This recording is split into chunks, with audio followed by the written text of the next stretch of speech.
ஆகாஷ் 4 படம் 1000 கோடி ரூபாய் எடுத்திருக்கான். சாதாரணமா ஒரு மெடிக்கல் ரெப்ரசன்டேட்டிவ்.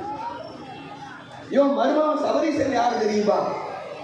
திருநெல்வேலியில ஒரு ஊர்ல இருக்கிற ஒரு வாத்தியார் சைக்கிள் தான் போவான் சாப்பாடு கட்டி வேதமூர்த்தி.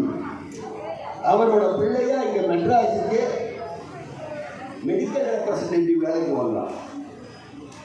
அவனுடைய சொத்து மதிப்பு இன்னைக்கு தமிழ்நாட்டையே ஆட்சி வைத்துக் கொண்டிருக்கிறார். ஒரே வருஷத்துல 7 கம்பெனி ரிஜிஸ்டர் பண்ணியிருக்கான். எல்லாம் யாரோட பணம்? நம்மளோட பணம். இன்னைக்கு 10 லட்சம் கோடி ரூபாய் கடனுக்கு கொண்டு வந்து தமிழ்நாட்டை தள்ளி இருக்கிறாங்க.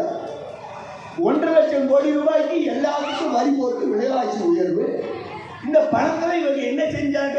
நம்ம சகோதரர்கள் சொன்னாரு, நம்ம ஆட்சியில் 11 மெடிக்கல் காலேஜ், பல கல்லூரிகள், எல்லா ஊர்லேயும் மேம்பாலம், ரோடு, எல்லா திட்டங்களையும் அண்ணன் எடப்பாடியார் செஞ்சார். இவங்க என்ன செஞ்சாங்க?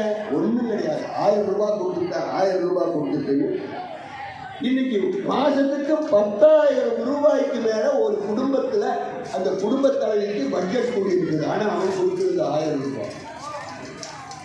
சொத்து வரி ஏற்றதால என்ன பாதிப்புன்னு நினைக்கிறான். சொந்த வீட்டுக்காரன் அவன் வாடகை வீட்டுக்காரன். சென்னையில் 13 லட்சம் வாடகை குடும்பம் இருக்கு.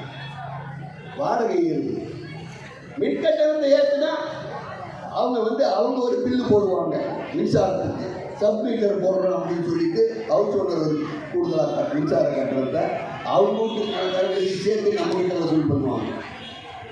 இப்படி பல விதத்தில் இன்றைக்கு இந்த தமிழ்நாட்டு மக்கள் கஷ்டப்பட்டு கொண்டிருக்கிறார்கள்.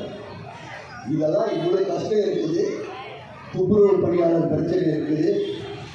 கிட்டத்தட்ட 90 பேருக்கு மேலே கள்ளச்சாராயத்தில் செஞ்சுட்டாங்க.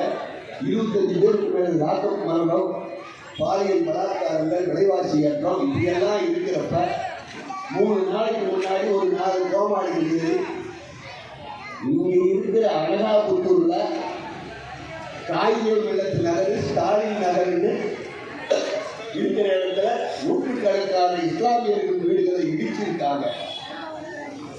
அதை பற்றி கவலைப்படாத ஜவஹர்லா எங்கேயோ இருக்கிற காசாவில் அங்க இஸ்லாமியர்கள் பாதிக்கப்படுறாங்கன்னு போராட்டம் நடத்துறாங்க. நாட்டு மக்களை எப்படி ஏமாத்துறாங்க பாருங்க.